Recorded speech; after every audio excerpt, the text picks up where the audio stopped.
हमारे चुनाव special show 2024 का अंक गणित का और आज का नंबर है 57। ये नंबर 7वें और अंतिम चरण की लोकसभा सीटों का है, जहां कल मतदान होना है। इस चरण में प्रधानमंत्री नरेंद्र मोदी की सीट वाराणसी भी शामिल है। प्रचार का शोर कल भले ही थम गया, लेकिन अब दावों का जोर शुरू हो गया है। दोनों गठबंधन 7वें चरण के मतदान से पहले ही अपनी अपनी जीत के दावे कर रहे हैं। दावों का अंकगणित ऐसा है कि एक तरफ सत्ताधारी गठबंधन एनडीए 4 जून के बाद फिर एक बार मोदी सरकार के दावे कर रहा है, तो विपक्षी गठबंधन इंडिया भी अब की बार अपनी सरकार के दावे कर रहा है। इन सब के बीच आइए आपको 2024 के चुनाव के अंतिम दौर का अंकगणित दिखाते हैं।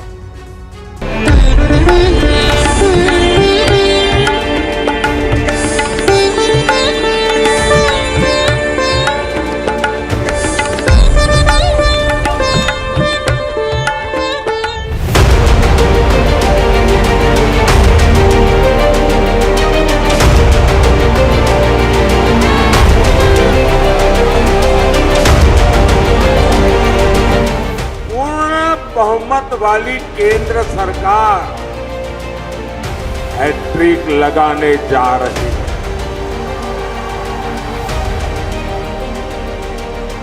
और इसकी सबसे बड़ी वजह है विकसित भारत का सपना। नया विजन हिंदुस्तान के लिए हमने सामने रखा। गरीबों के लिए, किसानों के लिए, स्मॉल मीडियम बिजनेसेस के लिए, बेरोजगार युवाओं के लिए इंडिया गठबंधन की सरकार बन रही है। भारतीय जनता पार्टी के तरफ मोदी जी को फिर से तीसरी बार प्रधानमंत्री में बनाने में बंगाल पीछे रहने वाला नहीं है। वह स्पष्ट रूप से भारतीय जनता पार्टी को एक तरफा फैसला दे रहा है और हम 30+ भारतीय जनता पार्टी की सीटें आ रही हैं। देश के जनता ने डिसाइड किया है कि इस वक्त मोदी के लीडरशिप को स्वीकार नहीं करना चाहते। हमको लगता है कि गठबंधन की सरकार आ जाएगी। कोई संभावना नहीं है, दूर दूर तक नहीं है। मोदी जी ही प्रधानमंत्री बनने वाले हैं। इंडिया गठबंधन को स्पष्ट और निर्णायक बहुमत जरूर मिलेगा 4 तारीख को।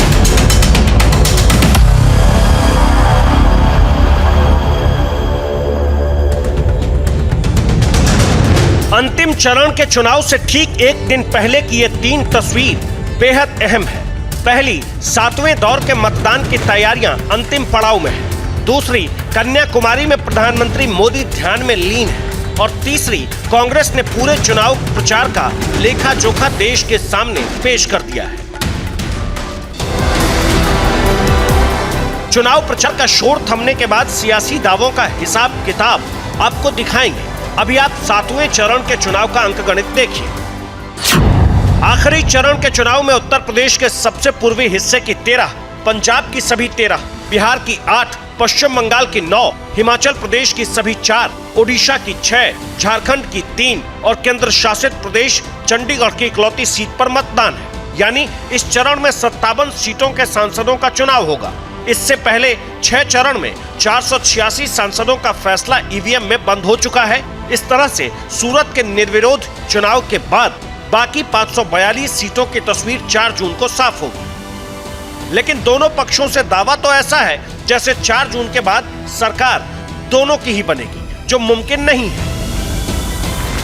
सरकार बनते ही तीसरे टर्म में अगले 125 दिन में क्या होगा, सरकार क्या करेगी, सरकार कैसे करेगी, सरकार किसके लिए करेगी, सरकार कब तक करेगी, इसके रोड मैप पर काम कर लिया गया है।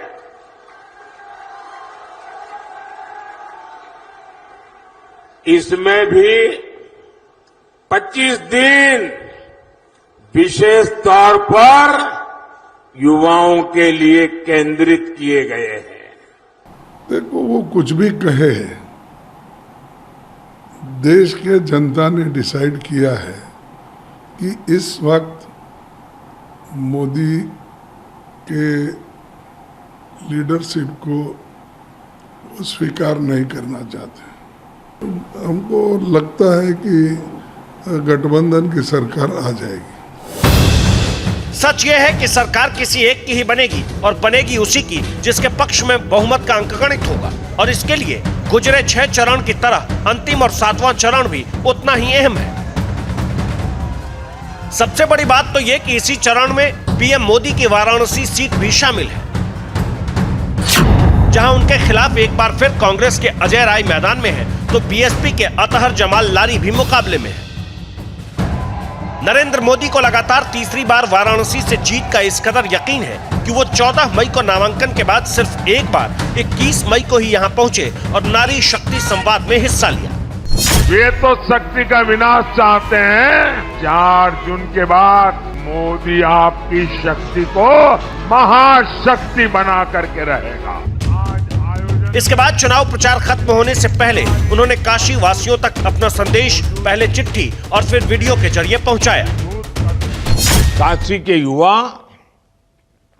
नारी शक्ति और किसानन से तो हमारा विशेष आग्रह हो, आप लोगन का एक एक वोट हमार शक्ति बढ़ाई, हमें नई ऊर्जा दे।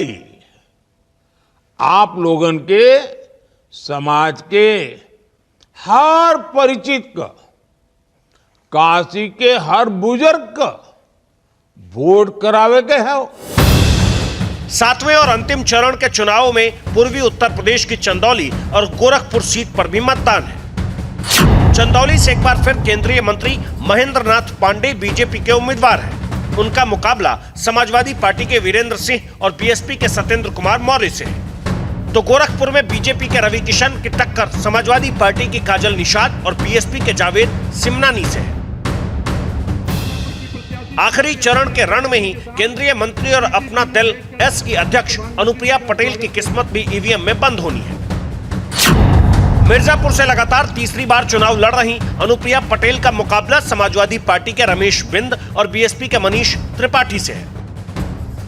इस चरण के चुनाव में पूर्वांचल के गाजीपुर सीट पर भी हर किसी की नजर है, क्योंकि माफिया और बाहुबली नेता मुख्तार अंसारी की मौत के बाद यह पहला चुनाव है। इस बार गाजीपुर सीट से मुख्तार अंसारी के भाई अफजाल अंसारी समाजवादी पार्टी के उम्मीदवार हैं। उनके खिलाफ बीजेपी ने पारसनाथ राय को उतारा है तो बीएसपी ने उमेश सिंह को मौका दिया है।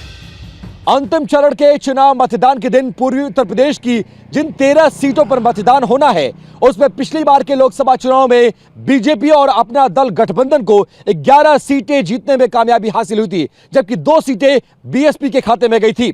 ये वही बीएसपी है जिसने 2019 के लोकसभा चुनाव में समाजवादी पार्टी के साथ गठबंधन किया था, लेकिन इस बार के लोकसभा चुनाव में यह गठबंधन टूट चुका है। ऐसे में बीजेपी को पूरी उम्मीद है कि 2014 की तर्ज पर इस बार के लोकसभा चुनाव में पूर्वी उत्तर प्रदेश की 13 इन सीटों पर उसे जीत हासिल होगी। एक तरफ बीजेपी उत्तर प्रदेश की सभी 80 की 80 सीटों पर जीत का दावा कर रही है, तो दूसरी तरफ समाजवादी पार्टी के मुखिया अखिलेश यादव वाराणसी समेत सूबे की सभी 80 सीटों पर विपक्ष की जीत का दावा कर रहे हैं। रूप से माननीय मोदी जी के नेतृत्व में भारतीय जनता पार्टी उत्तर प्रदेश से सभी सीटें जीतने की ओर आगे बढ़ रही है। अभी 67 सीटों के चुनाव हुए हैं और 13 सीटों के चुनाव अंतिम चरण में 1 जून को होने हैं। हमारी जो सूचना है उस सूचना के आधार पर भारतीय जनता पार्टी सभी सीटें जीतने जा रही है। 80 की 80 सीटें भाजपा जीत रही है। इस बार बीजेपी का सफाया होने जा रहा। अभी तक तो मैं सोचता था कि क्यूटो में लड़ाई है, लेकिन कल की रैली के बाद ये लग रहा है कि क्यूटो भी देश के प्रधान सांसद जी हारने जा रहे हैं। जो उन्होंने गांव गोद लिया था उसका कोई नाम नहीं ले रहा है, और जो माँ गंगा को साफ करने के लिए कहा था, सोचिए माँ गंगा से जिन्होंने झूठ बोला हो उसे कौन छोड़ेगा। इसलिए काशी के लोग उन लोगों को सजा देंगे जिन्होंने मां गंगा के लिए झूठ बोला है। समाजवादी पार्टी और बहुजन समाज पार्टी ने पिछली बार 2014 के मुकाबले उत्तर प्रदेश में एनडीए को 9 सीटों का नुकसान पहुंचाया था। ऐसे में अब की बार सवाल ये कि क्या कांग्रेस संघ गठजोड़ से अखिलेश यादव इससे बड़ा कमाल कर पाएंगे? और यक्ष प्रश्न तो ये कि क्या कांग्रेस देश के सबसे बड़े प्रदेश में अपनी खोई जमीन का कुछ हिस्सा ही सही वापस ले पाएगी? 2014 के मुकाबले 2019 के लोकसभा चुनाव में कांग्रेस पार्टी के ग्राफ में थोड़ा ही सही लेकिन इजाफा जरूर हुआ था। लेकिन उत्तर प्रदेश राज्य की अगर बात करें तो वहां कांग्रेस पार्टी का प्रदर्शन बेहद निराशाजनक रहा। खुद राहुल गांधी कांग्रेस पार्टी के इतने बड़े नेता अमेठी में अपनी सीट हार गए।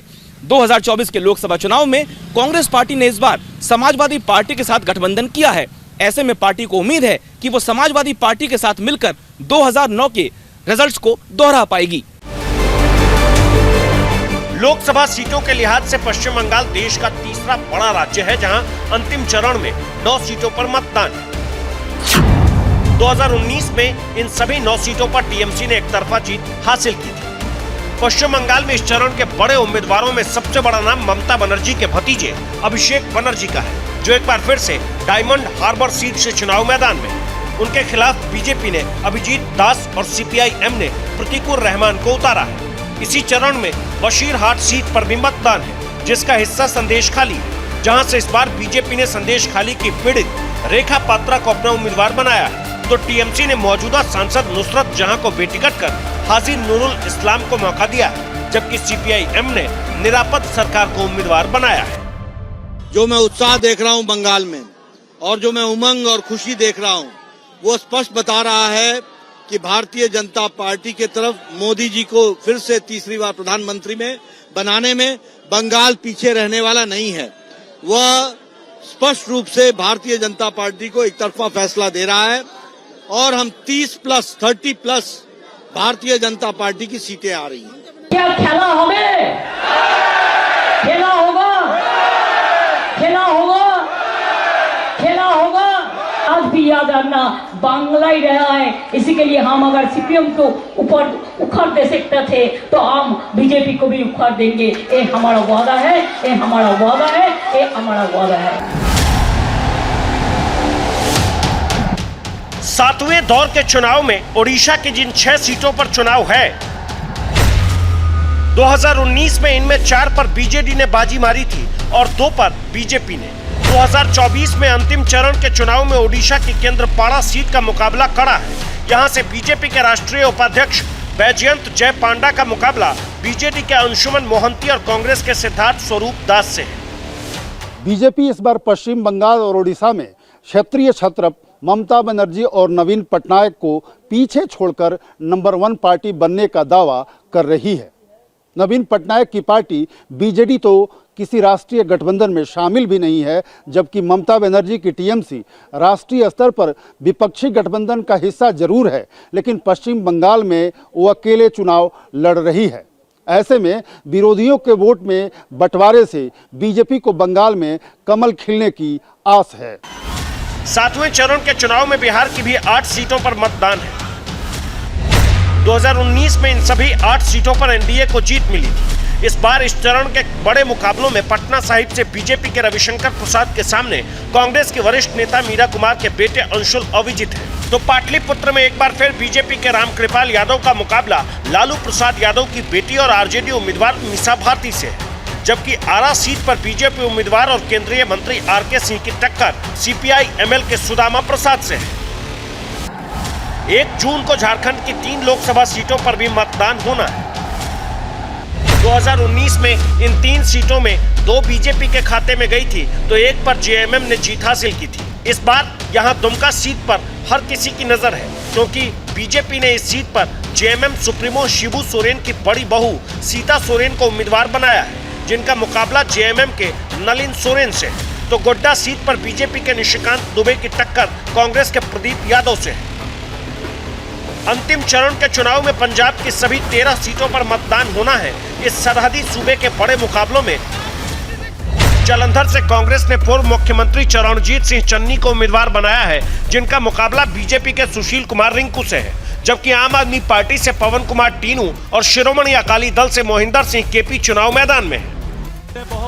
बीजेपी के सुशील कुमार रिंकू ने कांग्रेस सांसद संतोख सिंह चौधरी के निधन के बाद जालंधर से आम आदमी पार्टी उम्मीदवार के तौर पर उपचुनाव जीता, लेकिन 2024 के चुनाव से ऐन पहले उन्होंने बीजेपी का दामन थाम लिया। पंजाब की बठिंडा सीट पर भी हर किसी की निगाह है, क्योंकि यहां से शिरोमणि अकाली दल ने हरसिमरत कौर बादल को उम्मीदवार बनाया है। उनके खिलाफ बीजेपी ने पूर्व IAS परमपाल कौर, कांग्रेस ने जीत मोहिंदर सिंह और आम आदमी पार्टी ने गुरमीत सिंह खुडिया को उतारा है। पंजाब में इस बार का चुनाव बेहद दिलचस्प है, क्योंकि मुकाबला चौतरफा है। सभी 13 सीटों पर बीजेपी, शिरोमणि अकाली दल, कांग्रेस और आम आदमी पार्टी में कड़ी टक्कर है। वहीं देश की सबसे ज़्यादा आबादी वाली अनुसूचित जाति की सभी सीटों पर बहुजन समाज पार्टी ने भी अपने प्रत्याशी मैदान में उतारे हैं। ऐसे में प्रदेश की सारी सीटों पर देश की नजरें टिकी हुई है। पंजाब की लुधियाना, अमृतसर और पटियाला की चुनावी लड़ाई भी बहुत दिलचस्प है। कांग्रेस के प्रदेश अध्यक्ष अमरिंदर सिंह राजा वडिंग लुधियाना सीट से ताल ठोक रहे हैं, जहां उनके खिलाफ पिछली बार कांग्रेस से चुनाव जीत चुके, लेकिन इस बार बीजेपी उम्मीदवार के तौर पर रवनीत सिंह बिट्टू है, तो आम आदमी पार्टी से अशोक पत्ती पराशर और शिरोमणि अकाली दल से रणजीत सिंह है। जबकि अमृतसर से कांग्रेस के मौजूदा सांसद गुरजीत सिंह औजला का मुकाबला आम आदमी पार्टी के कुलदीप सिंह धालीवाल, बीजेपी के रणजीत सिंह संधू और शिरोमणि अकाली दल के अनिल जोशी से। तो पटियाला में बीजेपी की परनीत कौर के मुकाबले कांग्रेस से धर्मवीर गांधी, आम आदमी पार्टी से बलबीर सिंह और शिरोमणि अकाली दल से NK शर्मा चुनाव मैदान में है। पंजाब जीतने के लिए हर राजनीतिक दल ने प्रचार के अंतिम दिन तक पूरी ताकत झोंकी। नरेंद्र मोदी ने भी पंजाब के होशियारपुर से ही चुनाव प्रचार का समापन किया, तो राहुल गांधी ने भी अंतिम रैली खटखड़ कला में की, जबकि अरविंद केजरीवाल ने प्रचार के आखिरी दिन यहां कोई कसर नहीं छोड़ी। केंद्र शासित प्रदेश चंडीगढ़ में भी आखिरी चरण में ही मतदान है। यहां इस बार कांग्रेस के मनीष तिवारी और बीजेपी के संजय टंडन में मुकाबला है। हिमाचल प्रदेश की सभी 4 सीटों पर भी अंतिम चरण में ही मतदान है। 2019 में हिमाचल प्रदेश की सभी 4 सीटों पर बीजेपी ने जीत दर्ज की थी। इस बार यहां के बड़े मुकाबलों में मंडी सीट पर बीजेपी की कंगना रनौत के सामने कांग्रेस के विक्रमादित्य सिंह हैं, तो हमीरपुर सीट पर केंद्रीय मंत्री और बीजेपी उम्मीदवार अनुराग ठाकुर का मुकाबला सतपाल रायजादा से है। कांगड़ा सीट पर इस बार कांग्रेस ने वरिष्ठ नेता आनंद शर्मा को उतारा है, जिनकी टक्कर बीजेपी के राजीव भारद्वाज से है। यकीनन हर चरण की तरह अंतिम दौर का मतदान भी बहुत अहम है। 57 सीटों की अंतिम बाजी कौन जीतेगा, ये तो 4 जून को पता चलेगा, लेकिन 2019 में इन 57 सीटों का अंकगणित क्या था, उसे देखिए। इनमें से 30 सीटों पर एनडीए को जीत मिली, जबकि मौजूदा विपक्षी गठबंधन इंडिया को 19 सीटें मिली थी, तो 8 सीटें अन्य के खाते में गई थी। अब हर किसी की नजर 4 जून पर टिकी है, जब पता चलेगा कि एनडीए का अब की बार 400 पार का नारा सच साबित हुआ या फिर विपक्षी गठबंधन का बीजेपी को हराने का दावा हकीकत बना। हम ऐसे मुद्दे थे जो अलग अलग राज्यों में दिखाई पड़ रहे थे, और यही वजह है कि कोई एक बड़ी वेव नहीं दिखाई पड़ रही थी, कोई एक बड़ा राष्ट्रीय मुद्दा नहीं दिखाई पड़ा जिस पर लोगों ने 2024 के चुनाव में वोट दिया। इन मायनों से मुझे लगता है कि 2019 और 2024 का चुनाव अलग है। वैसे अब अटकलों का दौर बीतने वाला है, क्योंकि अंतिम अंकगणित आने में 100 घंटे से भी कम का वक्त रह गया है। Bureau report, TV9 Bharatvarsh.